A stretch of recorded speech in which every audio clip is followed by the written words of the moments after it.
Hypothesis is a suggestion or a claim that something works in a certain way, and then later this has not been proved yet whether it's right or wrong, and the testing part proves that whether it's right or wrong, true or false. So that's the two parts, hypothesis and testing. So hypothesis means a claim that something, or a suggestion,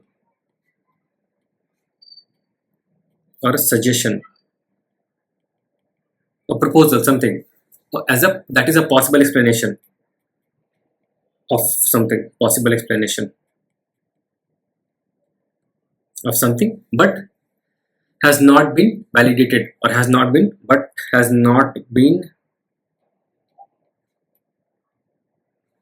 validated or found as true or false. So this is the hypothesis part, and testing we know. So since it has not been tested yet, so we'll test the claim. Okay, whether model A is better or model B is better. So I say model A is better. Okay, but this is just a hypothesis, and then we'll collect data for both the models, and finally based on the basis of data, we'll finally find out whether the claim that I'm making, model A is better than model B, whether that claim holds or not. So that's hypothesis testing in a broad way. Where it is used, generally it has been there for a long time. It's being used in machine learning also. This concept is very old in statistics. So there generally companies, okay, they test say for example their marketing campaigns on very small sample of representative data, and based on that they will take then larger initiative or make a larger investment if the marketing works fine. So that is the basis. This on the basis of whatever data they get, whether whatever we're thinking that this marketing campaign will work or not, based on the input they get from the customers. Okay, that's they take as it as a representative sample for the complete group or complete population, and based on that they take the larger initiative or a major business decision. So this is the practical use case apart from machine learning also. It has been there in statistics. Okay, and it also, and instead of analyzing the complete population, that's what we have seen in statistics. We cannot analyze the complete population of the group data, right? We cannot, if I have to find average height of people in a city, we cannot find or capture the height of each and every individual in the city. So we take a representative sample, and then we do take a average of that, and we say that this is the representative of the population mean. And that's what we do in hypothesis testing also, all over statistics. We take a representative sample, because practically it's impossible to collect the data for the complete population. Okay, and on that we do the testing. So whatever sample data we have collected, and that is a representative sample. So let's formulate what is it. So this is this comes from statistical this is a statistical inference framework. We want to infer something from the data. So what is hypothesis testing? So this is a statistical, so this is some theoretical part, statistical inference. We want to infer something from the data, whether some claim is right or wrong. Inference framework, that's what it is. Okay, used to make decisions about a population. So it is used to make decisions about a population parameter. Okay, so the population parameters can be we can make decision about the mean. Okay, it can be variance. It can also be the distribution, what kind of distribution the population has, the underlying distribution of the data, and so on. Other things also, correlation between two variables.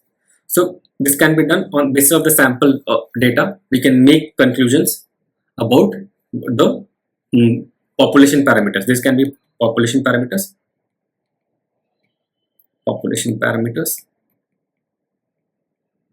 and we make decisions about these parameters based on sample data. On the sample data we perform the hypothesis testing, and we make claims or inferences or give possible explanations about whether the mean of whatever, say for example, if I say the height of average height of a city is like 5 feet 6 inch in India, and this is my population, I claim that, and this is the known population, and then I collect a sample, and then I match this, try to compare the two populations, whether they are same or whether it's close to the mean or not. So that is with respect to a known population mean. And then sometimes we can compare the average of two groups, average salary of one company against average salary of another company, and we can compare the two means. So mean can be representative. Similarly, we can compare like two distributions. So I have two set of data, whether they come from the same distribution or a different distribution. Underlying distribution is it Gaussian for both, or is it Bernoulli for both? So that kind of decisions also we can make. Mostly we talk about Gaussian only, whether both of them come from normal distribution or not. And there are different set of tests for that. Okay, so I hope this is clear. What is hypothesis testing and what does it measure? Okay, so this gives you a formal framework. So this is the formal method to do all this. Instead of all this, there are a lot of tests and there are a lot of distributions. So how do we make use? There should be one uniform framework, so which will allow me to use plug and play any test statistic, any test, any distribution, and make some conclusion out of the data that I have. So that's what it is. It gives me a formal method.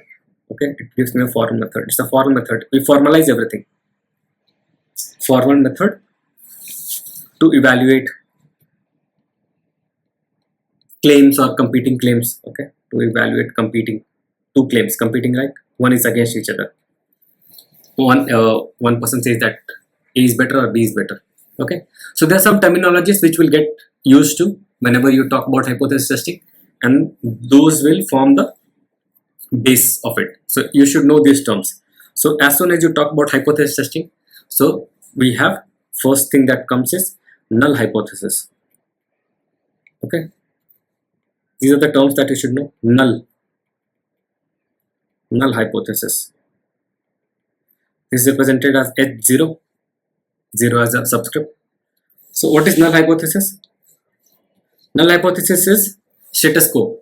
Nothing has changed. Whatever was there, it is as it is. There is no difference between the two samples. That is always the null hypothesis. That means that there is no change.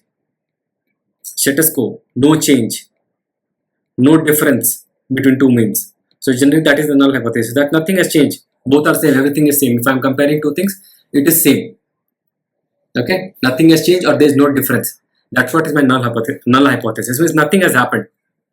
Even if I'm like if I'm doing drug trials on using two medicines on two set of patients, so I say that both the medicines are same, nothing is different, both are same, everything is same. So that's what is broadly null hypothesis, that everything is same, no effect has happened there, nothing. Whatever tests are conducted, it didn't have any effect, anything that is negative, no effect. That shows that there has been no change, no effect, no difference. That is your null hypothesis. So almost always it contains a statement like equality. Nothing has changed means what was earlier, even now it is same. Or when I compare two groups, so both the groups are having same parameters that I am measuring. Okay, whether it's a mean or a variance or distribution, I assume that both are same. So for example, if I am testing mean of two samples, okay, average height of two samples, then I can say mostly it is an equality. Both are equal. Okay, so this is a statement of equality. Almost always that will be the case, unless until you formulate it in a different way. So I will say that mean of the first group is equal to mean of the second group. Mean height of the first group is same as the mean height of the second group.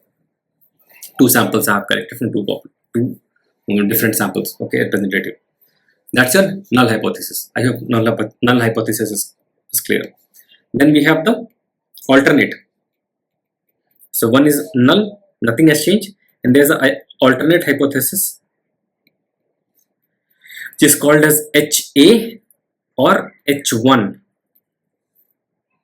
Okay, so instead of 0 we do 1, or we say HA. A is for alternate, so that's the subscript. This is how we notate. So this says that there is, so just the opposite of it, there was some effect, there was some change, there was some difference, and whichever statement captures this means alternate hypothesis says that the opposite of null hypothesis, that no, there was some change, there was some difference, like mean 1 is less than mean 2, or mean 1 is greater than mean 2, or mean 1 is not equal to mean 2. It can be both of the things. So it says that there is some difference. Okay, so whatever, it's just the opposite of null hypothesis, that this is a statement which represents some change. These both are statements, claims. Okay, some change, difference, and all things that is opposite. Okay, there is some change or difference, and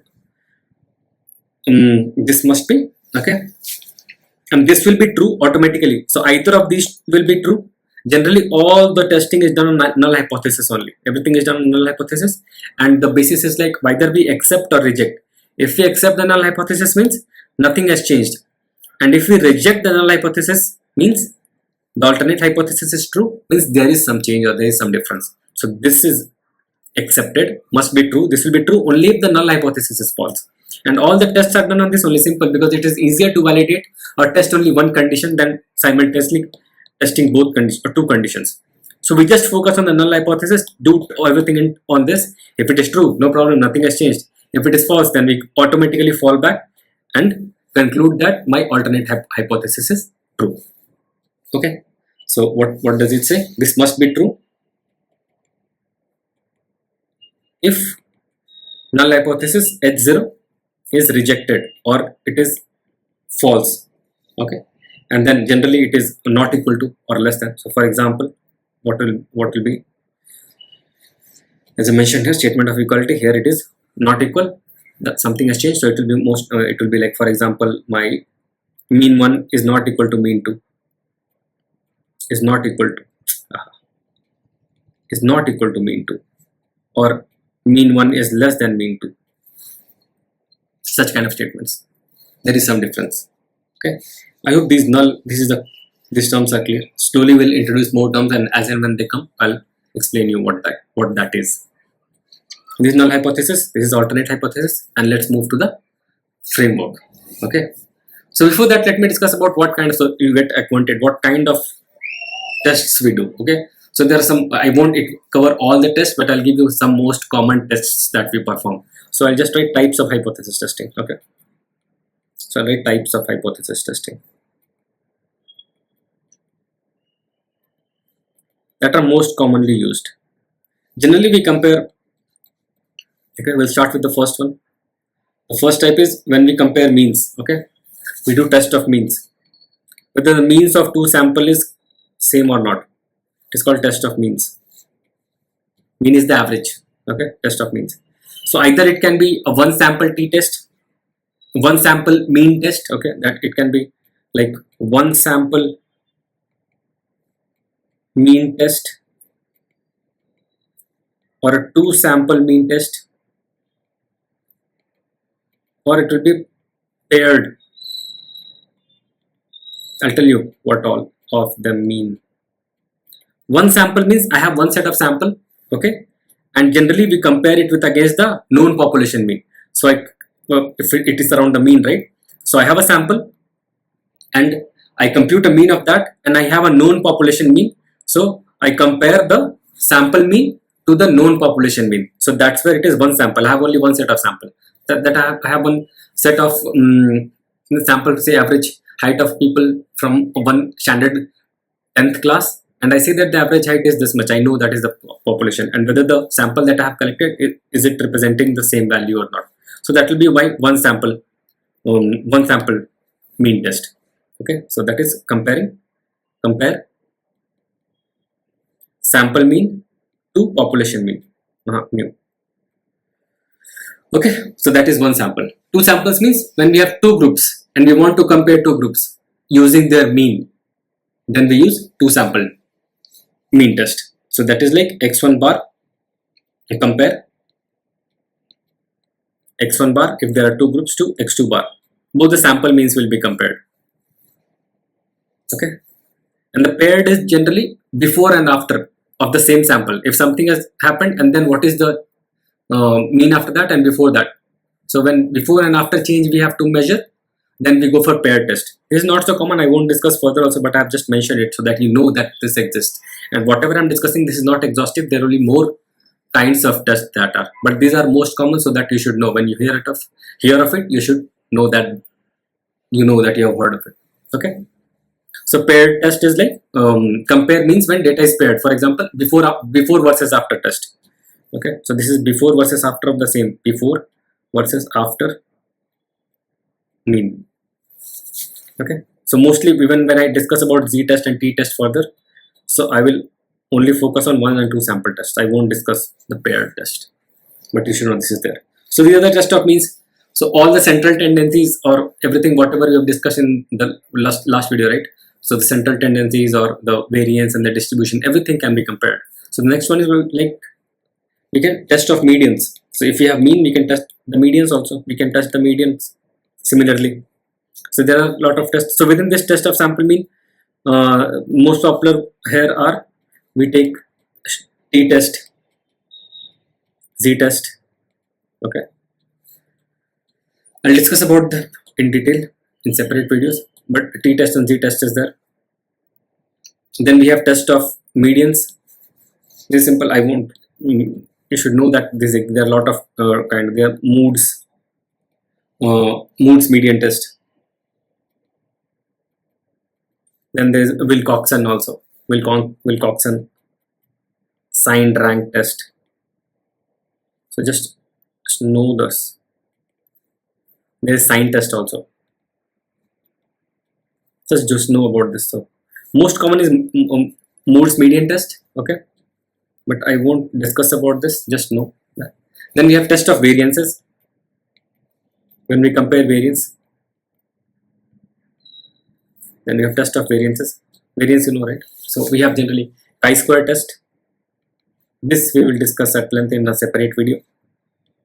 Chi-square test for single variance. Chi-square test, there are a lot of chi-square tests. We'll discuss all of them. Or at least we'll discuss about 2 major. Okay, for a single variance. Then we have F test.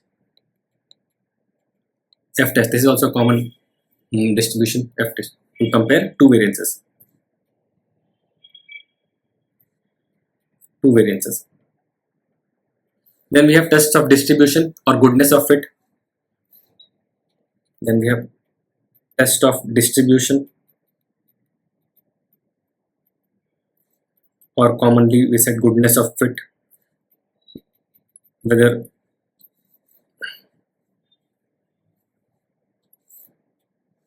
this is more common nomenclature, goodness of fit. So we'll discuss about chi-square goodness of fit test. Goodness of fit generally that is written as GOF. Okay, goodness of fit test. And then we have Kolmogorov Smirnov test, KS test. Then we have Anderson-Darling test. Then we have Shapiro-Wilk test. There are a lot of these are common goodness of fit. Then we have test of correlation. Correlation, you know, right? We have done this in the last video also. Check that video. I'll put the link in the description. Correlation is like the Pearson correlation coefficient. Pearson correlation. That is there. And then also there is a chi-square test of independence. Even we can use that. I'll discuss about this also in other videos. Chi-square test of independence.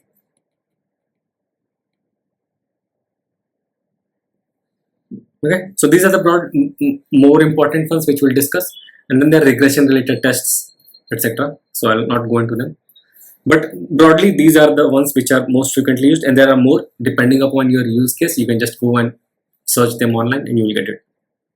Okay, test of means, test of medians, test of variance, test of distribution, goodness of fit, and then test of correlation. Okay, there is Spearman's rank correlation coefficient also here. So these are used.